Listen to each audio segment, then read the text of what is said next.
Just kidding. Your homework will be page 126, 1 through 53 odd. So you might want to write that down in case I'm probably going to leave the slideshow and it makes me crabby going back.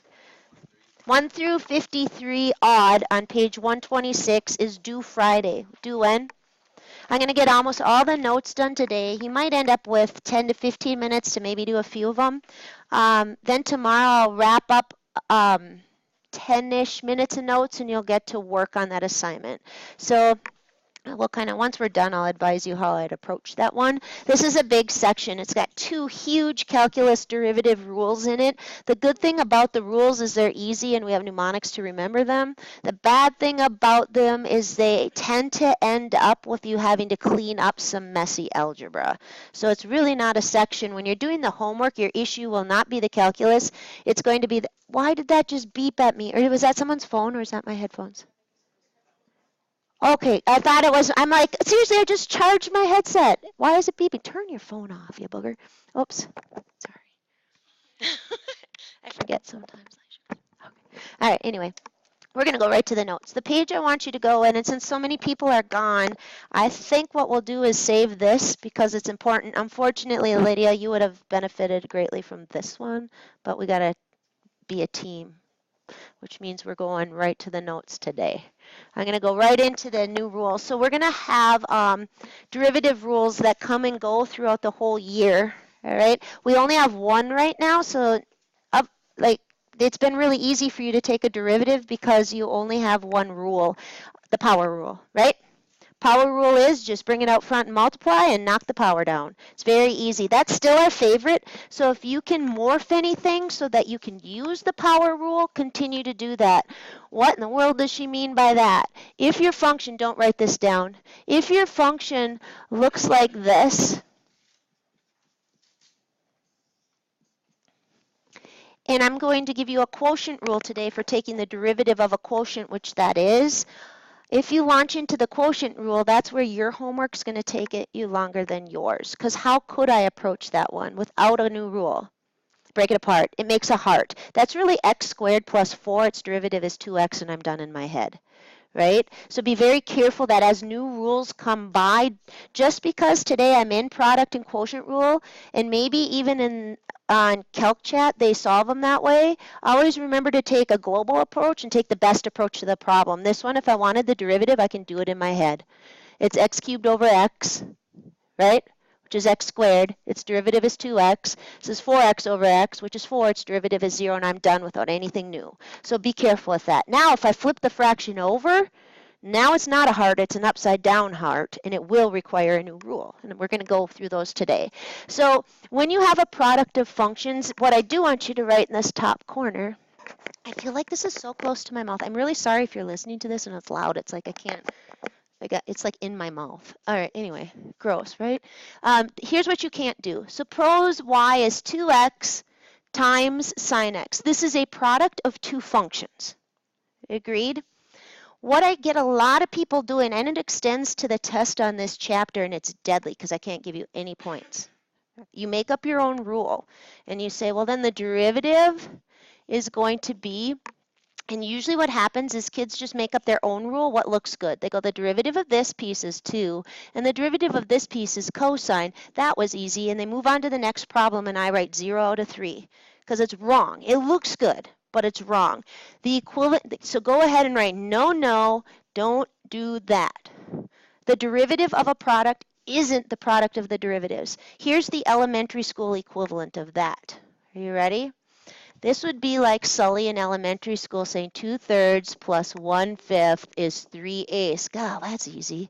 Why are we spending 4 days on adding fractions? Right? That's making up a rule that looks really great, feels really good, and is incredibly wrong. Does that make sense? So I'm going to tell you how you do take the derivative of this product right here. In the book, it's going to say the derivative with respect to x of f of x g of x is f of x g prime of x plus g of x x prime of x. Now do it when it's w of x and h of x. And you're going to be going, what? Here's an easier way to remember it. This we call the first function, whether it's w, g, e to the x, sine x. In this case, 2x is the first function, and we say you just write it down. You do first. and then we do d second. So when we say it, we're going to go first d second. It's just going to roll off the tongue. First d second plus, guess what I'm going to write here? What is that? Second. Yeah, so it's first d second plus second d first, and you'll never forget it. First d second plus second d first, and you don't have to worry about what the functions are or f's or g's or anything. So from here on out, when I say what's the product rule, what are you going to say? They were very quiet, so I'm going to make them do it again. Sorry, people listening to this. So when I say the product rule, what are you going to say? First d second, second d first. Perfect, and that's going to run through your head, and it won't matter, and you won't even need to be aware of the actual model in your book. First d second plus second d first. So let's go do it. All right, if I was going to do the derivative of y, I could call it y prime, and I prefer dy dx. I simply do first d second plus second d first. That's it. So let's go do it. But I do not say it's 2x cosine x. That's deadly, right? I do first. What do you think I consider d second? What's the derivative of sine? Cosine. Remember, we have a nice mnemonic for that too. Those are very helpful, by the way. I'd write this on the top of my homework today so I don't have to rethink the signs like the SIG and S's all the time. The derivative of sine is cosine. So there's first d second plus second. I leave space because d first is I want in front. You like to put your less complicated functions in the front. So first d second plus second, what's d first? 2x. Yeah, and I'm done. Maybe in the back of the book they will have factored an x out. Probably not, though, because it won't cancel with anything. So I always say make sure you factor it, especially if it's a quotient, because if it cancels, then we have a simplification issue. But that one I'm just going to leave. So let's go take a look at the next one. If I wanted to find the derivative of g, which I think I'll call it g prime this time, I'm trying to give you a little notational fluency with that, I do first d second plus second d first. It's very nice. Here's first. What's d second? Negative sine. Yeah, so I'll just go d second is negative sine x. I put the negative out front, otherwise it looks like I'm subtracting it. So first d second plus second. By the way, I would memorize the derivative of square root x. Not because I'm actually not an advocate of memorization unless it's absolutely something you should memorize, but that one pops up so many times. Those of you who have been doing your homework, is that one in your head already? What is the derivative of square root x? 1 over 2 root x. Right? You said it right away. We do it so many times. We'll do it one more time by hand up here. That's x to the 1/2. You bring it out front. You knock the power down 1, and this gets thrown in the basement. But that one pops up so much on homework tests, AP exams, because it's fairly simple yet still a radical. So they like that one. So anyway, I'm at first d second plus second d first, which throws this in the basement. That you probably won't see as the solution for your homework, because almost always we write our answer as a single fraction. Okay, it'd be kind of like once you got your common denominator.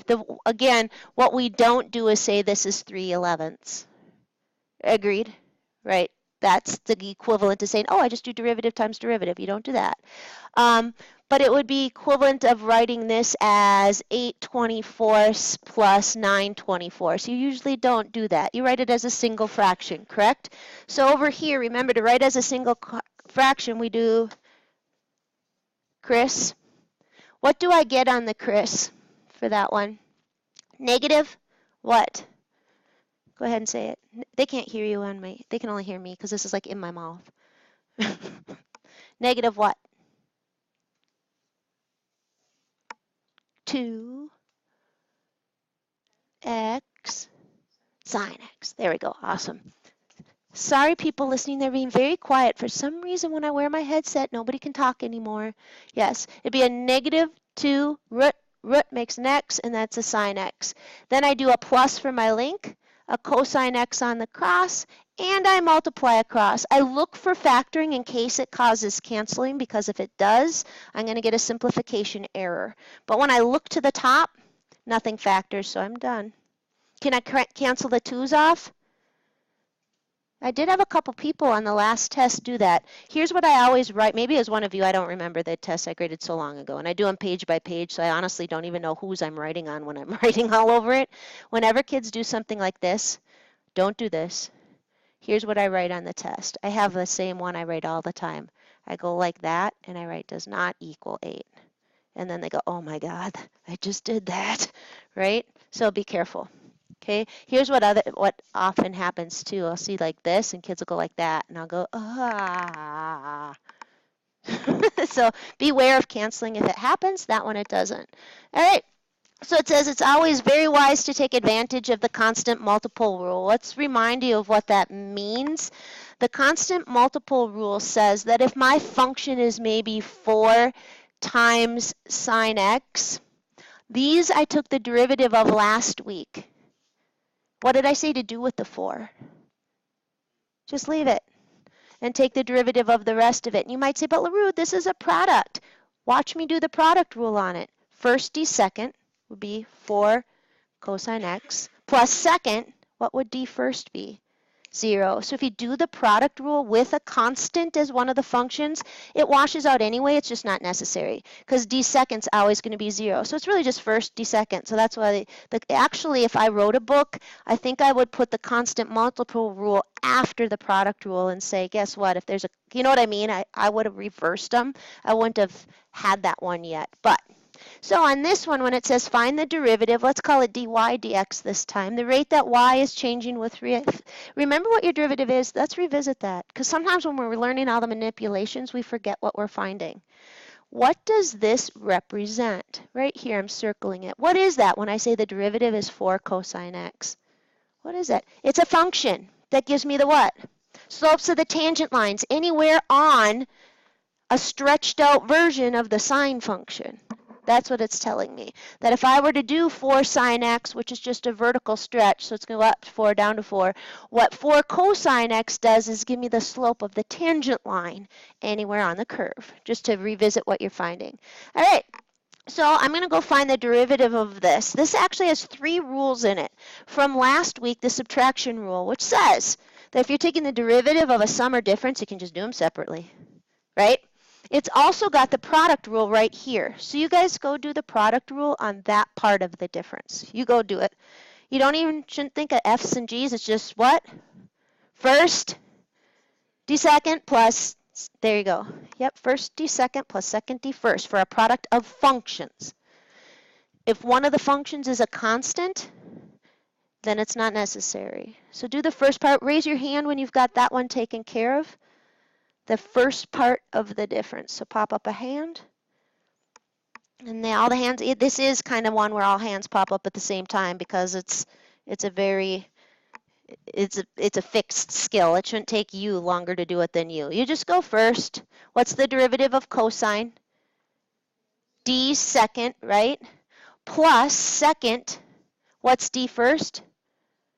2. I'm going to tell you every year, I'm not done with the problem. Let me finish the problem. This right here, I could do the product rule on it, but it's that constant multiple. So it's really just, keep the constant there. It's really just first d second. All right. Maybe you would see that with a 2 factored out in the back of the book, but probably not because it's not a quotient, so it won't cancel. Now, here's the deal. I'm going to tell you what every year I get. About, not a lot, but about 2 people in each class are going to do what looks good. They're going to call this 2 and a negative sine x. How many points will I give them? Nothing for that part of it. I'm going to write product rule needed on your test with exclamation points. They're going to do the same thing for quotients. They're going to go like this, and they're going to tell me it's 3x squared over 2x, cancel the x's, write it down, and think they aced the test. They'll be the first ones to turn it in because that's a very, you know what I mean? And it's going to be a disaster. So be very careful. The only rule that you have is product and quotient for those. And I actually want to go answer something on another page. Let's go forward. Move forward a couple pages here. On the bottom of one of them, right here, this true-false thing's super important that you understand this. True or false? Let's move ahead for a second. The derivative of a product is just the product of the derivatives. True or false? What do you think? That's false, Lydia, exactly. Totally false. That's why we have the product rule. You don't just multiply the derivatives of both of them. True or false? The derivative of a quotient is just the quotient of the derivatives.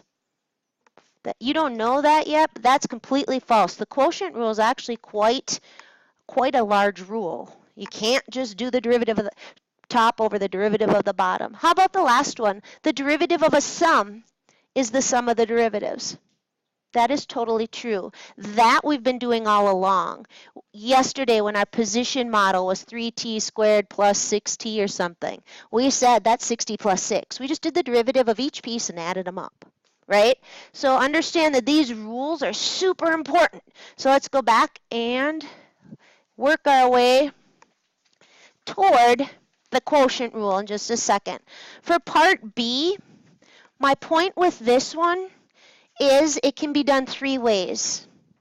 Here's the 3 ways you could see it. Maybe Logan sees it as a product of these 2 functions. Could the product rule be used? Yes. Maybe Golden sees it as a quotient of 2 functions. And once I teach you the quotient rule, that could be used. They'll yield the same answer. But the best way to do this is to see this as what rule? Power rule is still the most powerful rule. The reason I'm throwing this in there is don't throw it out now that we're learning other ones. It's the best one. If you can use it, take advantage of it. Call this negative 18 fifths x to the drop at a degree to negative 3. Throw it in the basement, and I don't need to go through a rule. If Sully did it with the product rule, you'll get the same answer. If you do it with the quotient rule, which is coming up on the next page, you'll get the same answer with more time. So actually, if your assignment seems to be taking you twice as long as your neighbor tomorrow, you're probably doing everything the longest way. Might still get them all right, though. I'm just warning you of that. All right, so this next one could be done with the product rule. I could say it's 4x minus 1 times x to the negative 1/2 and do first d second plus second d first. Once I teach you the quotient rule, that one original here, I could use the quotient rule on because it's a quotient of 2 functions. And that's just because it pops up in this section, though, don't remember, there's an easier way to do this. What rule do you think I would suggest? Power, because it makes a heart. Yeah, I would go power rule with this. Anytime you can go power rule, it's almost always better. Every once in a while, it gets messier than one of the others, but I would break that up and go to powers. Everybody always knows that this is x to the negative 1/2. I want you to write down what you think that piece is. Remember, we needed a coefficient times x to a power.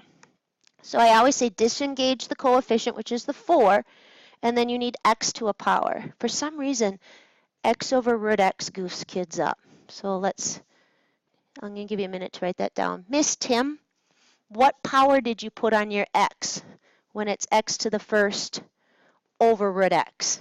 1/2. Because what do you do with the powers?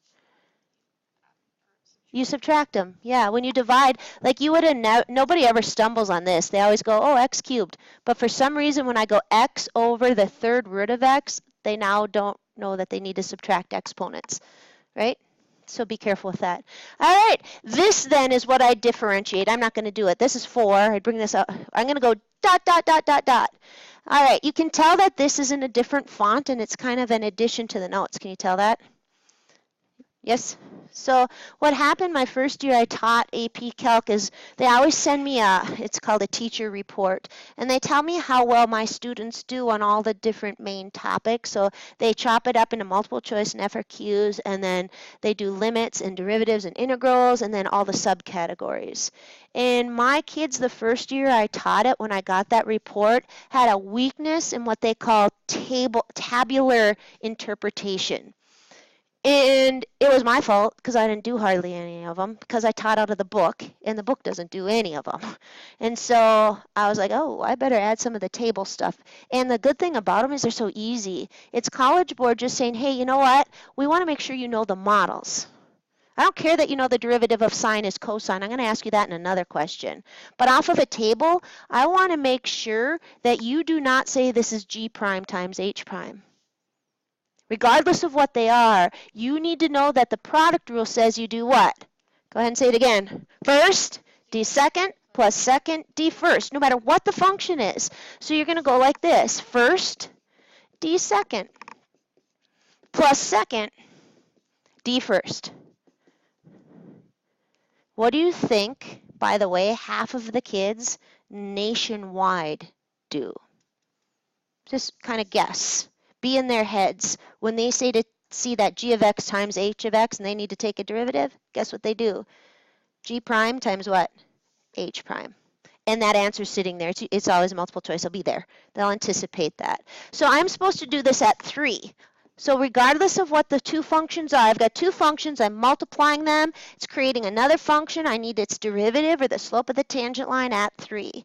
What do? I just do g of 3 times h prime of 3 plus h of 3. Table derivatives will, in the end, like this year, these will be one of our highest things we score on because they're so easy. I just neglected to teach them. Not only not teach them well, I didn't teach them at all the first year I taught this. All right, so you ready? What is g of 3? 4. It's right off the table. I always call this pre-measured bowls. It's like those cooking shows where you're like, they make it look so easy because they have everything, and they go, then you put in the cinnamon, and then the nutmeg, and then the eggs, and then they're like done, and because they all had it in these pre-measured bowls. That's what the table derivatives are. It's like baking when somebody's giving you everything measured, and all you have to do is throw it in, right? So this is all a pre-measured bowl. What's going in for g of 3? 4. What's going in for h prime of 3? Pi. So I'm going to be leading with a 4 pi right here. I'm just going to quit because I don't need to teach you how to substitute stuff in. Well, I do. Now I have OCD. I have to finish this one. Plus 3 times negative 2. So it'd be 4 pi minus 6. All right? So watch the next one. Again, this would be under pre-measured bowls, table derivative. Just use the rule and dump it in. Basically, it just means find the right recipe and dump the stuff in. So let's go take a look at this one. I do not know what g is, but it's got a constant in front of it. What do I do with the constant? Write it down. What do I do with the next thing? I take its derivative. If g was sine x, it'd be 4 cosine x, right? Could you do the product rule, do you think, on that, Abby? On 4g of x? Could I do the product rule on... Here, I got to go circle it so that people could, because when I say that, they're not looking at me. Like, could I do the product rule on that? I actually could, right? I could do first d second plus second, right? What's d first, though? 0. It's going to go away. So that's just first d second. I got another constant multiple rule, so it's going to look like that. How about the 1? What's the derivative of a constant no matter what? 0, and then my pre-measured bowls I dump a 3 in for x, and then I go to my table and dump the numbers in. So I'm not going to finish that one off. We actually are continuing, just because I did last hour, I had more kids. This is just explaining the product rule. We're moving on. New video. Not new video, new rule. I saw the video thing up in the corner. I was sick one year when I taught this, so I was in 2 different videos. Anyway, so the quotient rule says, are you ready? Here's what it says in your book. When you're taking the derivative, where x is your variable, of a quotient of 2 functions, here's what you do. You do this times this minus this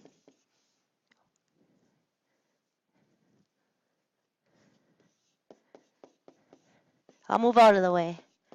And then we draw this, and we square this.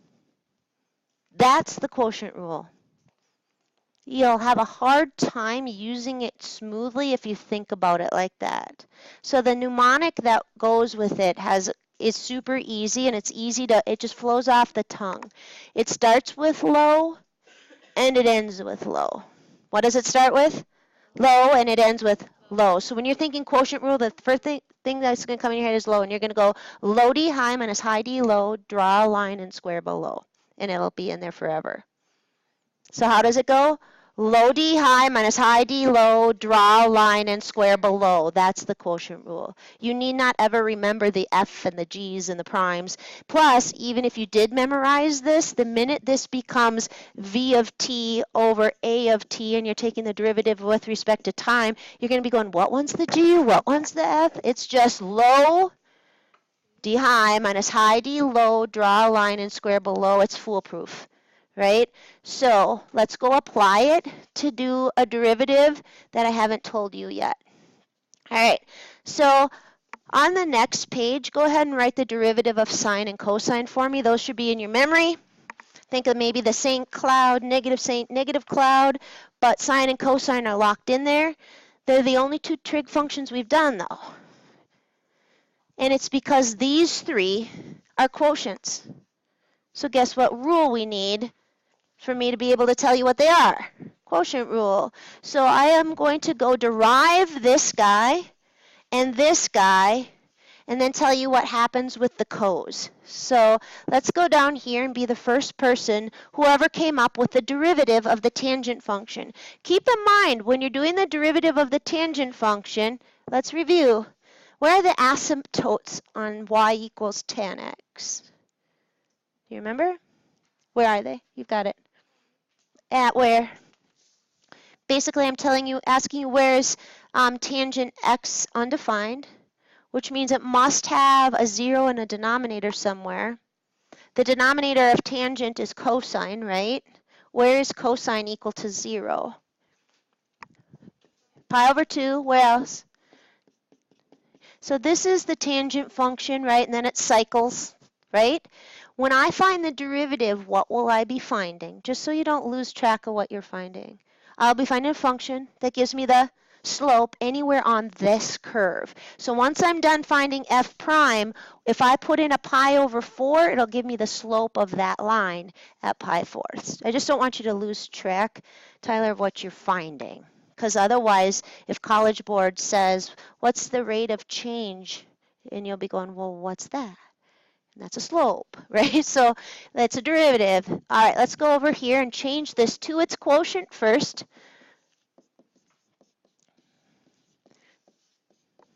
Those are equal. I'm going to now go and do the quotient rule. And you should have it memorized. What does it start and end with? Go say it. Low, D high, draw a line, square below. We've got it. So who's low in this scenario? Cosine x, low. Who's D high? Derivative of sine, which is cosine, right? Sine, cosine, negative cosine, sine. We're going this way for derivatives. When we integrate, we're going to go up the scale. But for now, don't even worry about that. So what's the derivative of sine for sure? Cosine, right? So low D high minus high. What's D low? Negative sine, which is going to go plus, right? Draw a line and do what?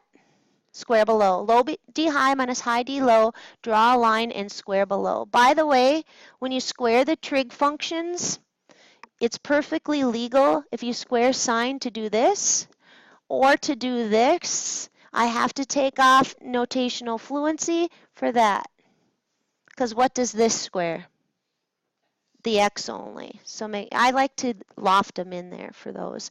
Anyway, what on the top is cosine squared plus sine squared from another class you've had? What's cosine squared plus sine squared? 1. This is 1 over cosine squared. So let's think about what that is. What's 1 over cosine? You know that, right? What is 1 over cosine in trig? Secant. Yep. So what's 1 over cosine squared? Secant squared. Now, I'm going to show you a little, I purposely left some notation off here to show you good things and bad things. Put this in a box. This is the derivative of tangent. Don't do this. What did I just create? Tell me what I just did by putting equals on all that. It's called a certain kind of error. Do you remember what it is? Linkage. I have just told you that tangent equals secant squared. That is so not true, right? If I'm going to put these equals, I have to relabel this as f prime, then I'm good. Watch linkage always. That was another thing. That's just me learning. I was bad at that when I first taught as well. I'm amazed that the first year they did so well they did, because there are so many things I didn't know about how they graded and all that good stuff. Notice that this has one tangent and two secants when we're the original and the derivative. Go put it on the table on the next page. The derivative of tangent is secant squared. That actually you're going to have to commit to memory. That takes a little while because you're going to goof it up with this guy. But the derivative of tangent is secant squared. Do you remember how this guy was negative this, right? Cotangent, I could do the exact same proof. The only difference is I would have had cosecant squared and it would have been negative. This is not on the AP, but it is in your homework, the derivative of cotangent. So let's go do secant's derivative in a similar fashion. So let's go do secant. Secant is actually a quotient. What's it the quotient of? I can write it as a quotient.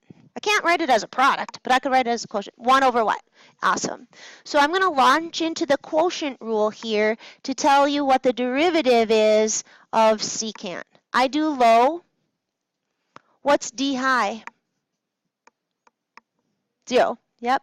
So there's low d high minus high. What's d low? I'm doing a derivation of something. These are all in a table on your book, but I like you to see where they come from. So what's d low? Is it sign or negative sign? 100% negative, which is going to make this plus, right? So low d high minus high d low, draw a line and square below. Watch me clean this up. You're gone, right? This actually gives me sine x over cosine x, this guy, over one of these, times 1 over cosine. All I did was kind of split it so you can see it. It's actually got two trig functions. What is sine over cosine? Tangent. What is 1 over cosine? What is it? Secant. Yep. The derivative, and I don't have linkage because I redefined it when I kept those equals going. So the derivative of secant is secant tangent or tangent secant. Here's something that helps you remember them. It's kids goof them up. You will. You're going to goof the two up for a while, but I'm going to show you what's very helpful. So let's go to the next page and put that on there. Do you see how the original and the derivative has one tangent and two secants? It's the same for this one. So these two, that's a good way to remember it. There's one tangent and two secants in the original and its derivative. So, and it holds for both of them. So this needs another secant and a what? Tangent. That does help to know that they're linked in that same fashion because kids mix them up. And if I did the same proof with this guy, similar things would have happened. Just instead of secant, I would have had cosecant. Instead of tangent, I would have had cotangent. And guess what's in front of it? The cofunctions always go negative. This is also not on the AP because I don't want kids to have to memorize too much. But do you think the derivative of tangent's on the AP? It is. Let's see if you remember it. What's the derivative of tangent? Don't look. Secant squared. What's the derivative of secant?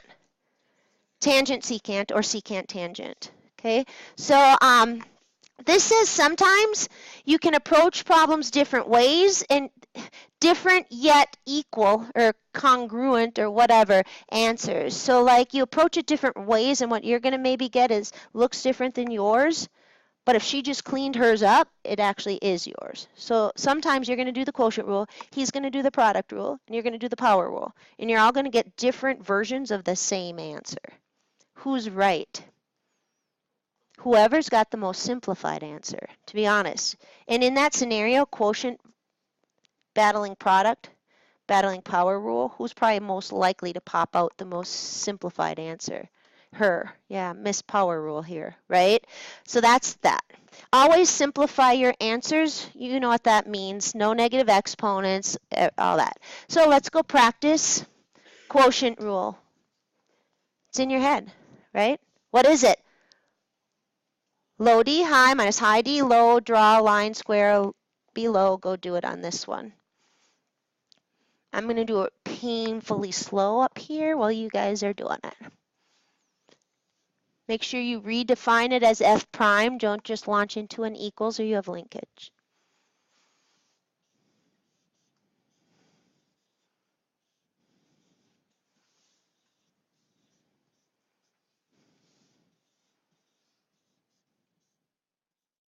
If you're watching this video, they're doing it on their own. That's why I'm not talking.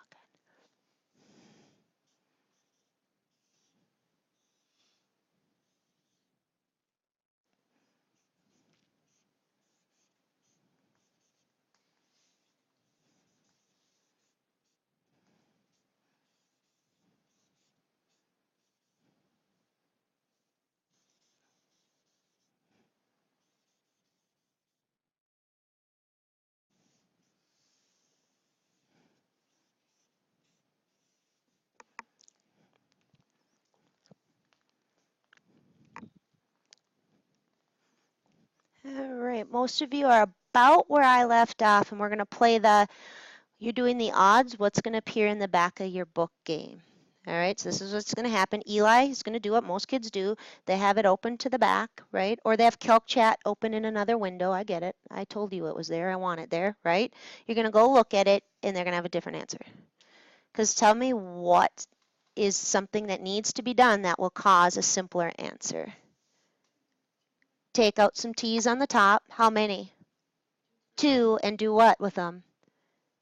Cancel them with the bottom. So you're going to see like a T to the 4th in the bottom on the key. So just know that we always factor a numerator in case something cancels with the denominator, right?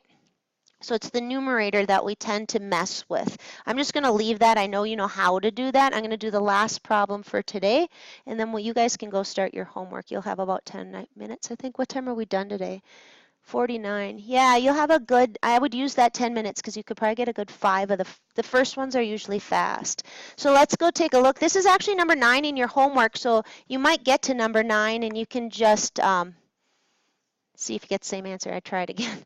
So on number 9, the directive is going to say find the derivative of each function. You're going to analyze them and look at what rule you could use and what rule is best. On this one, could I do the product rule? The answer is actually yes. I could write that as root x times x cubed plus 1 to the negative 1, and you're going to get really messed up trying that. Could I break it apart and use the power rule? What do you think? Why are you shaking your head no? Yeah, it's upside down, right? If it was flipped the other way, though, that's the route to go. This one is only possible with what rule? Quotient, well, it's actually possible with something that's called the chain rule, but that would be worse too. This is quotient rule at its premium. You have to use it. Let's go write it out. It says, it's not even hard to memorize. It says grab the low. It always starts and ends with low. Low, and then D high I told you to memorize. What's the derivative of root x? 1 over 2 root x. If we use it a ton, commit it to memory, or you're just going to reinvent the wheel assignment after assignment after assignment. All right, so I did low D high. Hopefully, sometimes if I get over 30 minutes, this won't upload. I'm getting a little worried that I'm, Anyway, low D high minus high. What's D low, guys? 3x squared. I draw a line, draw a line, and I square below. There we go. Boy, me being on here makes you guys quiet. You guys don't have any spunk today. That's why I hate recording. Thanks a lot, people taking the PSAT. Way to be achievers. Man, God. All right. Anyway, do you think you're going to see that in the back of the book? Lydia opens the back of the book and she's going to, uh-oh. It's not that it's not right, but that's got a cardinal sin in it. We never leave what? Complex fractions. We know now, hopefully, how to clean them up in the easiest way possible. We do Chris, right? We take the link and do cross. What do you get when you do cross? Kind of look at that. You get 3 times 2, and then you have x squared and a root x and a root x. The algebra is what's going to get you, honestly, in this. The calc's easy. Low D high minus high D low, draw a line square below. That's easy, right? It's the cleanup. So what do I get up there on my cross? 6 what? x cubed. Yep. And then I have to remember that it collapses as a product. A lot of times kids forget about this guy and they just write the, so that's still on the denominator, and so is this one. So then, if Lydia looks it up, why am I picking on her? She was gone yesterday. How dare she? Just kidding. It'll say like 1 minus 5x cubed in the back. On the numerator, nothing cancels, so it's done. What do you think? Doable? Say yes. Yes. So there's 2 rules. Let's see if you got them down. New rules. What's the product rule? That's super weak. You got to do it again. What's the product rule? Perfect. What is the quotient rule? Yeah, a little off kilter, but it's good. So your assignment is page, I forgot, 1 through 53 odd. I'll go, did I have you guys write it down? I feel like it. Yeah, page 126. This is due Friday. It's only the odds. I actually put a LaRude key in Schoology. So you've got 3 places for answers. The back of the book is the worst. CalcChat is the second worst because they skip some steps. You're going to get hung up in the algebra, and I want you to be able to unhang yourself with my key. It's due Friday. Tomorrow, I bet you'll get 20 to 25 minutes to work on that. So if you like to budget your time, if you don't want to have a whole lot of homework tomorrow night, I would do some of it. Let's start now. You have 10 minutes. Usually if it's under 5, I say, just sit and chat. But 10 minutes, you can actually probably get to number 11, or you could get a good chunk done. If you want to grab one of my books, let me stop this. I'm still recording. Bye, guys.